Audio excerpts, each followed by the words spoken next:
Good evening, everybody, and welcome again to What's It To Ya with Carter and Jack. On tonight's episode, we'll be talking about our picks for the NFL's Week 9, the storylines heading into the NBA. We'll play the more interesting game for that. And in the debate of the week, how long should a shot clock be in a basketball game? We've got differing opinions. But we're going to start with the Jets and the Bengals. Their game on Sunday was an absolute shellacking Cincinnati with a 49-9 romp over Gang Green. Marvin Jones caught 4 of Andy Dalton's 5 touchdown passes. 5. Jack, do you think this is a bigger win for the Bengals or a bigger loss for the Jets? Well, I mean, that's a good question because that's a question you can take and you can look at it either way. Obviously, the Jets continue their inability to go on a winning streak this season. They continue to alternate wins and losses. But I look at this game and I really see a big day for Andy Dalton throwing 5 touchdown passes. And I think that this could do a really great deal to Andy Dalton's confidence because in terms of a big win for the Bengals, I don't know if you can call it that. They're obviously a very strong team that's going to win their division, and they got to win over a team that they were favored against. So I don't know if it's a big win for the team, but I think it's a huge win for Dalton because, I mean, as we know, Dalton's taken a lot from, media all around the country, not being the type of quarterback who can win games in the playoffs, not being a quarterback that can take them to the next level. So with that kind of game, 5 touchdowns against the Jets defense that is considered to be a strong defense in the league. I mean, if you're Andy Dalton, how can you not feel more confident after that game? That's great. I agree that that's a big confidence booster for Andy Dalton, especially people who are talking about the Cincinnati Bengals maybe winning a Super Bowl. This is one step closer to maybe being a contender, but this is a huge blow to the New York Jets. I mean, this is a team that, well, while they had terrible expectations going into the year, all of a sudden after this big win over the Patriots is saying, well, maybe there's some playoff dreams. You said on the show last week, they've got a good schedule ahead. Maybe the Jets might have a shot at making the playoffs this year. They did not look like a playoff team in Cincinnati. I mean, when you lose 49-9, the Bengals are a good team, but any 49-9 loss is devastating. And with New Orleans on the schedule next week, this is a really tough loss for the New York Jets, in my opinion. Obviously, the Jets continue this type of season where after every game, the expectations have changed.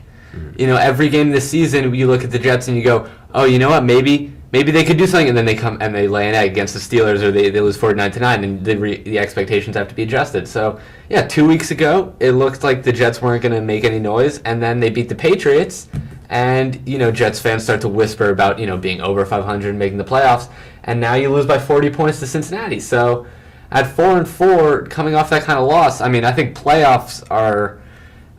It's hard to say out of the picture because with the Jets, you never know what you're going to get. They could just go and beat the Saints next week. We have no idea what the Jets are going to do. Well, I look at that game, Jets against Saints, and the fact that it looks so lopsided towards the Saints is what makes me think that the Jets have a chance. I don't think they'll win, but if there's any team that wins that type of game, it's the Jets. I mean, in the end, I feel like they'll probably go 8-8, but I think it's going to be an exciting 8-8. I agree. This has been just such a strange season for the New York Jets, and I can't wait to see just what they do next. But the Cincinnati Bengals, getting back to them, you said it's a big win for them. It's definitely a confidence booster, but they're really not in need of any confidence boosters in the division they're in. I mean, the Cincinnati Bengals are going to run away with this division, don't you think? No, for sure. And I think for the Bengals, the Bengals don't need to be convinced that they can make the playoffs, they can win the division. They've done so the last 2 years. I mean, if you look at just the standings right now, the Bengals are going to win that division. So for the Bengals, it's about, taking that next step, and that starts with winning a playoff game, and I think if you asked anyone on that Cincinnati team, even just winning one playoff game is not enough for these guys. Let's look at Week 9, Jack. How about our picks? All right, well, I mean, let's get started with, If you look at standings, the best team in football, Kansas City Chiefs, still undefeated, 8-0. The last unbeaten team, they're heading up to Orchard Park, New York, against the Bills. What's your take on that one? I mean, I don't see any way the Chiefs don't move on to 9-0. It's crazy, but the Chiefs are a win away from going 9-0. I feel like that's not possible. I feel like they've been very lucky. I feel like they don't lose this week. They're not going to lose to Buffalo.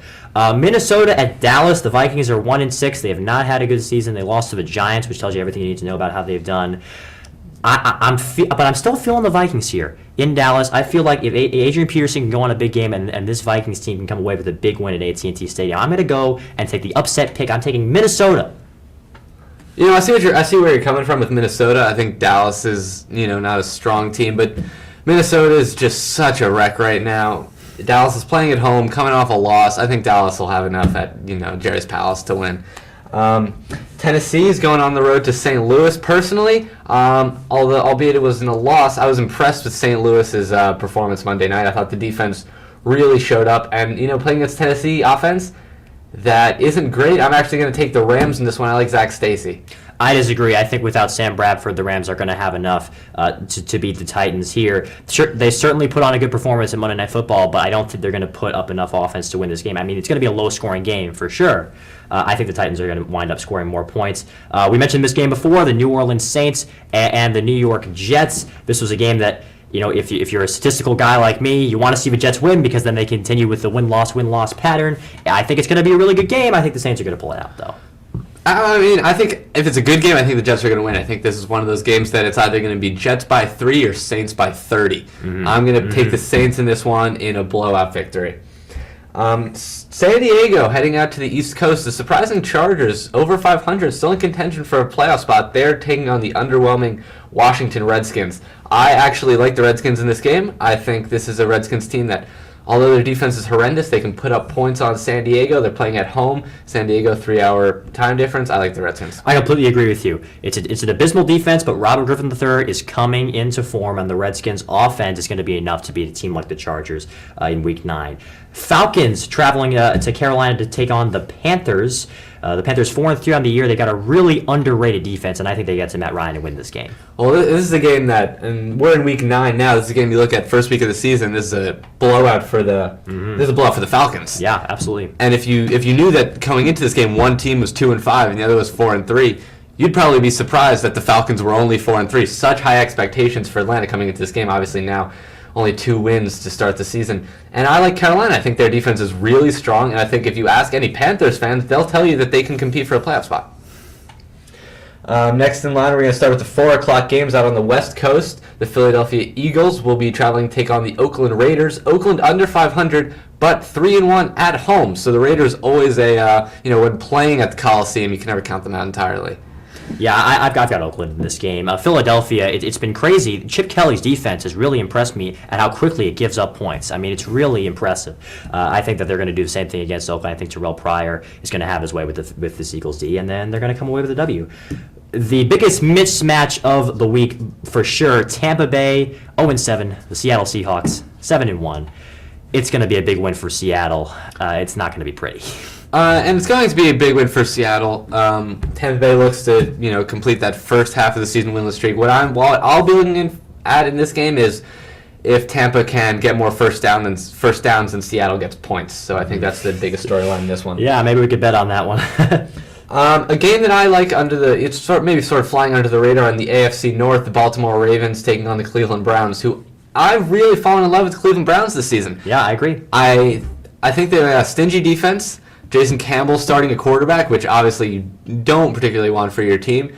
But with receivers like Josh Gordon, who I think he's obviously a deep threat, and Jordan Cameron's a strong tight end, I think this is a Cleveland team that they won't compete this season just because of their weakness at quarterback, but I think this is a team that can win games, especially at home against Baltimore.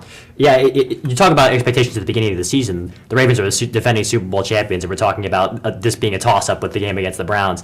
I think the Cleveland's going to take this game at home. Pittsburgh and New England, the Steelers and the Patriots. This looks like a win for the Patriots to me. The Steelers have been extremely underwhelming so far this season. A lot of disappointing teams in the NFL. The Pittsburgh Steelers are one of them. I think the Patriots run away with this. Yep, I agree, and I think I think it's going to be a closer game than a lot expect. Maybe just for the fact that this Patriots team is not a team that blows out opponents. That's just not how they're built. Their offense isn't strong enough. And I think this is one of those games that the score could be close, but on the field we knew New England was going to win it the whole time. This week's Sunday night game, obviously what looked like an intriguing matchup to start the season. We're going to talk about underwhelming teams. The Houston Texans are just 2-5, and they host the surging Indianapolis Colts. I like Andrew Luck and the Colts in this one. I agree, but I wouldn't be surprised if the Colts just laid an egg here and lost to the Texans. That's what they've been doing this year. They've had big wins and some really questionable losses. So I'm going to keep an eye on that game. I'm picking Indianapolis as well. The Monday night game, they had Giants-Vikings last time around, and it was awful. And Chicago-Green Bay on Monday night this week looks like it's going to make up for that and then some. Looking like it's going to be a really good game. I think the Packers are going to take it at Lambeau. I think the Packers take it, and I think the Packers are a team that right now really believes that they're the top team in the NFC. I think they might have stumbled a little bit out of the gate, but if you look at the Packers' performance the last couple of weeks, their offense is flying high. They look like they're ready to take that NFC North. A win this week would almost seal it up for the season here at Week 9. Chicago, I think if you ask the Bears fan coming into the season, they had high expectations, but I feel like the Bears this week don't have enough to go on the road and win at Lambeau. I like the Packers big, actually. A lot of interesting games in the NFL. Despite all the teams that are on bye, a lot of interesting action in the NFL this week. Let's move to your social media questions. We've been looking at them all week on Facebook and Twitter, and we picked out a couple that we really like. The first one, Big Daddy Nate asked us, Carter/Jack, who do you think will win the NFC East? The halfway point through the seasons, as we look at the NFC East standings, there's the Cowboys at first place at just 4-4. And, a lot of people, especially in this New York area, have been saying Giants have won 2 straight. They're only 2 games back, albeit at 2-6. I don't see a way that the Cowboys lose this division this year. I think they're a superbly average team, and I think that's all it's going to take for the NFC East this season. Personally, what I'm worried about is that the Giants win enough games to make this close and sort of win themselves out of a top 10, top 5 draft pick. And I think this is the Cowboys division to lose right now. Every other team in the NFC East is just struggling so heavily at the moment. I think if anybody's going to beat the Cowboys, it's going to be the Washington Redskins. Like we said earlier, I think Robert Griffin III, the Redskins offense, is doing really well despite that terrible defense. But I think you're absolutely right. Tony Romo's not an incredible quarterback, but he's not a god-awful quarterback like he's painted a lot. This team does not have to play that well to win this division. I think they're going to play well enough to win it. They're going to host a playoff game, and they're going to take the NFC East. The Dallas Cowboys are going to win it. I think we agree on that. Another social media question, moving to baseball now, we're talking about Jake Goldstein is asking us, what do you think about Joe Buck and Tim McCarver? Those are the announcers for Fox Sports Baseball. They've been calling the World Series. Tim McCarver, this will be the last series that he calls for Fox Sports. What do you think about these guys? Do you think they're a good team? I mean, in terms of on-air chemistry, I think they're fine. Personally, I can't say I enjoy Tim McCarver's commentary, and Joe Buck, I think across all sports, is redundant. And his commentary with Troy Aikman on Cowboys games is absolutely awful. Tony Romo, Joe Buck and Troy Aikman have quite the love affair for Tony Romo, but personally, I'm not a fan of Buck and Aikman commentary on baseball.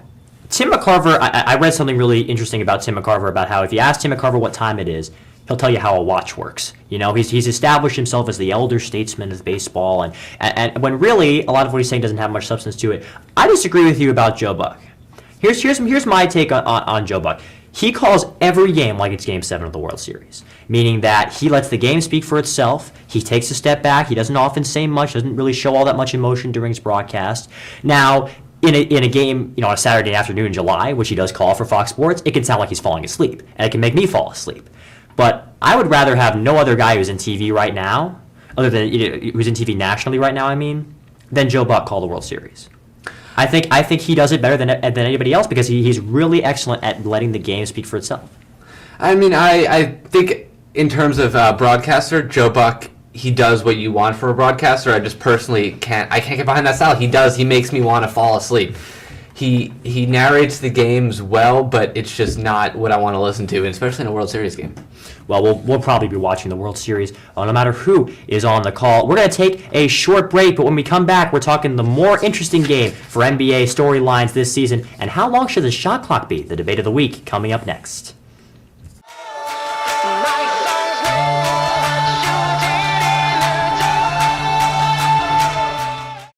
Slow down. Slow down and move over. And move over. When you see lights, vests, Or reflectors. please give us some room. Slow down and move over. when you need us. We've got your back. Do you have ours? You got our back? You got ours? You got our back? Please, slow down. And move over.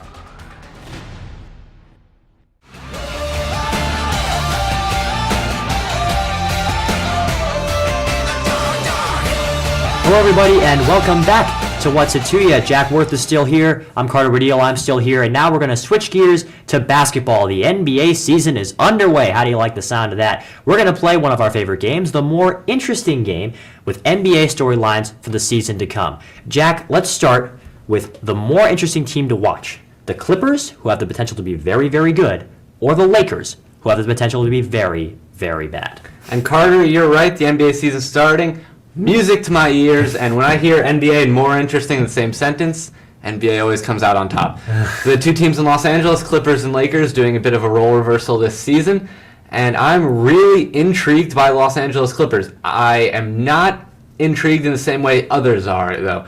The Clippers are a trendy pick to win the Western Conference that is sort of lacking a favorite at this point in time. And I'm really interested in watching the Clippers because I think they're not going to live up to those expectations. The Lakers I look at as really an uninteresting team right now. I think they're going to get a lot of headlines because they're the Lakers, but this is a roster. I mean, Pau Gasol's playing in a contract year. And it's the first time he's really going to be managing a team by himself. He doesn't have to play with Dwight Howard. We're not sure about Kobe's status right now. So this is Pau's team for the moment. So that, to me, is interesting. But if you look at the rest of the Lakers roster, there's not much intrigue there. I mean, they signed Nick Young in the offseason. But if they don't have people, this is a Lakers team that's so used to being the king of LA and the kings of the NBA that if they go and have a terrible season, which as you said, it could happen, that could be really, really interesting to see a big team like the Lakers fail and to see how on earth they are going to deal with it, how on earth their fans, the media in Los Angeles is going to deal with it. It's going to be really interesting just to see everybody blow up about this because this really has the potential to become a really awful season for the Los Angeles Lakers, and how people react to that can be really, really interesting, I think, compared to the Clippers. Two other storylines. Which is more interesting, Jack? The return of Derrick Rose from his injured knee, or the new-look Brooklyn Nets? Well, here's one of those things where Derrick Rose is going to dominate the NBA headlines for the first week and a half to 2 weeks of the season. And I think that's because right now Derrick Rose is the biggest story in the NBA, but is actually one of the least interesting stories in the NBA. I think he's going to come back, and I think he'll return to his self of being a really great player. But we don't know for sure, though. We don't, which is why it'll be interesting very early. That's why it's more interesting. But I think what I personally think is that Rose will establish himself quite early on. I get that, but the fact the Chicago Bulls have the most potential to be fluctuated. We don't know what we're going to get out of the Chicago Bulls more than any other team in the NBA, I think. Just because Derrick Rose, I know how great he was when he got hurt, but a guy who's coming back from a season away from the game is always going to be a question mark. There's always going to be a little intrigue to see, well, is he 100%? Is he going to really come back and be the Derrick Rose that he once was? Is the team going to play the same way? I think it's a really interesting thing. The new look Nets are intriguing to me, but more interesting right now. Maybe later in the season, the Nets will be more interesting. But right now, to me, I want to see just how the Chicago Bulls are going to play. If nothing else, I'm going to see Derrick Rose play on the court again and be Derrick Rose again. Which is why the story is going to be so interesting so soon. And then I think when Derrick Rose goes back to being Derrick Rose, people are going to be like, oh, it's just Derrick Rose, playing it's only the MVP of the. It's exactly. It's not interesting when a good player does well. Because that's what we expect, and people are like, "Oh, he's only scoring 25 points and getting 7 assists a game," and let's look at the next thing. Because I think Derrick Rose is going to go back. I think the Bulls are going to be a very good team this year. The New Look Nets, on the other hand, we have no idea what we're going to get. This is a team that I think has so much upside, and at the same time has so much potential for just an utter collapse, like we saw with Los Angeles last season. Los Angeles Lakers, that is. Why don't you take this last one? All right, and now we're going to talk about the more interesting of two comebacks for high-profile centers in the NBA, both playing for new teams. Andrew Bynum, who's trying to recover from over a year out of basketball with the knee injury, or Greg Oden, who will be looking to win an NBA Finals ring with the Miami Heat. I am. What's really interesting? Greg Oden played a preseason game, and he went and he dunked a basketball and everything, and he didn't get hurt. It was incredible. That was extremely interesting to see Greg Oden come in and not injure his knee somehow. I'm interested to see just how Greg Oden plays. Because I can remember when he was a big college star, and he got drafted so high up in the draft, and everybody's talking about him being the next big thing and the big man in the NBA. And then he gets hurt and he's gone. And I think maybe could this be a chance for Greg Oden to actually establish himself in the NBA as a center for a team that's going to be very, very good and probably win the NBA championship and the Miami Heat? I think it's a really intriguing storyline. And I think here's where our opinions differ, is where when I look at interesting, I think in terms of upside. And Greg Oden's return, it's interesting, but even I think the best case scenario is he turns into a contributor for the Heat. But that's bigger than he's ever been. It is, but it's not bigger than what Bynum could be, which is take this team the Cavaliers team that's missed the playoffs every year and turn them into maybe a playoff team. Because if he goes back to how he was playing, this is a Cavaliers team that has potential with Kyrie Irving. Whereas Greg Oden, we know what the story is for the Heat. We know LeBron's going to be the man, and we know that Bosh and Wade are going to be his sidekicks. So Greg Oden, at best, I see develops into a really nice complement to those three. But you never know. He could be the role player that has to come through in Game 7 of the Finals. You never know. That's true. Because you said to beat the Heat, you have got to rely on their role players, and if Greg Oden becomes that X factor for the Miami Heat, it could be huge. Well, that's Greg Oden. That's where the Greg Oden gets its intrigue, is because That's he's the upside. playing with, That's the upside. He's playing with a team that has a chance where. But I mean, I'm enamored more than most at the 5 to 8 seeds of the NBA standings. I just like the playoff race. So I mean, I think the Cavs are actually. I think the Cavs will fight for a playoff spot. Yeah, this year. There are too many playoff spots in the NBA. That's a good debate topic. You know what's an even better debate topic? This week's debate topic, the debate of the week. It's about shot clock length. Now, in the pros and the NBA, the shot clock is 24 seconds. In NCAA women's games, it's a 30-second clock. And in NCAA men's games, it's a 35-second clock. And Jack, this grinds your gears, right? Oh, absolutely. And I love the NBA and I love basketball, but there are times early season, maybe before college basketball picks up steam, I find it really hard to watch college basketball because the flow of the game is just so different. And we can talk about a lot of different reasons for why that may be, but the first thing that jumps out to me is how long the shot clock takes. Let's hear what you have to say first. I mean, to me, compared to a 24-second clock in the NBA, when you have a shot clock that's that short, I feel like you're just constantly looking at it. You're constantly seeing where what the shot clock is. How much time do we have left to do in a possession? I feel like in a suspenseful college basketball game, when you're setting up a possession and that shot clock is winding down, that can be a really interesting thing. And it makes the shot clock winding down on an average possession more exciting because it happens less often. It's a good way of gauging how well is the defense doing. Well, they got him to go 35 seconds without shooting the ball. They must be doing really well. With the NBA, it's the offense had a bad possession, blah, blah, blah. It's we're moving on. I think the shot clock, the emphasis on the shot clock is increased as it gets longer. And I don't see how the possessions get any less interesting with that, with that small of a difference, adding 5 seconds to 10 seconds to a possession. I don't see that. Well, my problem with the shot clock sort of starts in two areas. And the first one I'm going to talk about defense is 35 seconds in a basketball game is such a long time, especially for a defense to contain an offense and try to force them into a bad shot. It's so hard for a defense to do that for 35 seconds. And I think teams that are rewarded, teams that play great defense for 24 to 30 seconds should be rewarded and not just. But in the college game, the offense is not as good as in the pros. You need to give college players more time to shoot the ball. But I mean, neither are the players in the WNBA, and they do it in 30 seconds. I'm not trying to take anything away from the WNBA here, but the college basketball has the longest shot clock in world basketball. If you look at the FIBA tournaments, in European tournaments, national tournaments, it's less. There's not a single other shot clock in the world that's over 30 seconds except for NCAA basketball. But I cannot remember watching a college basketball game and saying, "Wow, this possession's taking forever."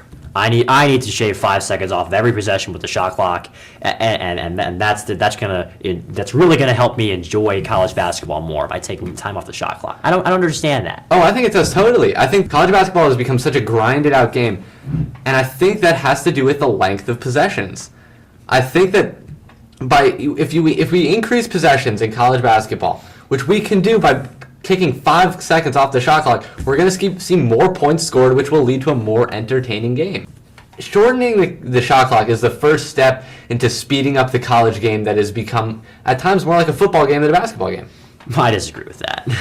You can't say, there's no huge swaths of downtime in college basketball. In fact, there's no more than 35 seconds of downtime when the ball's in play. Well, another thing I look at when the shot clock, which bothers me, is when you get down to end-of-game situations in that shot clock, 35 seconds versus 24 is more suspenseful. It's huge. Teams, you have it creates more opportunities where trailing teams have to foul because that shot clock, the winning team has extended time. I love watching trailing teams foul each other and free throws happen. That's not fun to watch. If the shot clock goes off, now you've got a team that's got one shot at the basket, or a team that's going to have to run and gun the entire time. You're saying that you have more opportunities to see people get fouled and shoot free throws. Well, that's not interesting. I'm saying I want more opportunities if there's to see 30 that. seconds left in a game, and one team's winning by 2 points and they have the ball, I'd rather see Team B with 24 seconds on the shot clock have to play great defense and get the ball back with 4 or 5 seconds left and have to try to score to win the game, rather than with a 35-second shot clock, they have to foul and then it turns into this, foul affair. But how often is the clock going to be between 24 and 35 seconds for a given game? I just feel like that changing the shot clock doesn't solve as much as you think it's going to. It's an interesting debate, and we'll see if it ever winds up having the shot clock has been changed in years past. We are running out of time for our this week's broadcast of What's It To Ya, but just some parting thoughts. I just want to talk about how it's interesting to me how Jim Joyce, who, if you remember, was the umpire at first base when Armando Galarraga was denied a perfect game. He made a bad call on a ground out, and the perfect game was taken away. He's once again a household name, at least among fans of the Boston Red Sox. That's because Jim Joyce was the umpire at third base during Game 3 of the World Series on Saturday night, and he called Will Middlebrooks of the Red Sox for obstruction when Alan Craig tripped over him running from third base to home plate. Red Sox fans, as you may expect, were outraged. They were saying, "Oh, I can't believe what Jim Joyce did. He wasn't even watching. He has no idea what he's doing. The guy was trying to field a thrown baseball. How could he possibly be called for obstruction?" To which I say, that argument is completely invalid. Will Middlebrooks was trying to field the ball, yes, but the rules clearly state that as soon as the ball goes past you, as it did with Will Middlebrooks, it sailed to left field, he's still obstructing, no matter what the intent is. And Jim Joyce had his eyes locked on the scenario. He made the exact right call. As soon as Craig tripped and fell to the ground, up went the arm. Obstruction. Can you imagine what it would have been like if Jim Joyce and the other umpires on the field had panicked like everybody else in the ballpark did when they didn't know what was going on? It would have been chaos. It would have been a disaster. Instead, Jim Joyce knew exactly what to do, and he did it right. After the whole Galarraga fiasco, Jim Joyce said that he didn't want his 15 minutes of fame to be for making a bad call. He said, "I want him to be making a great call at the World Series." Well, Jim, you've made your great call. Red Sox fans could just pipe down, please, and let them enjoy it. That's my take. What's it to you? That is our show for this week. Check us again, same bat time and same bat channel, 7 days from now. Keep sending us your questions on Facebook and Twitter. I'm Carter Woodeel. And I'm Jack Worth. MLS playoffs coming up. Seattle Sounders averaged a higher attendance than every team in Major League Baseball, and the New York Red Bulls won their first trophy. Wow. #MLS. MLS. Very interesting. We'll see you next week, guys.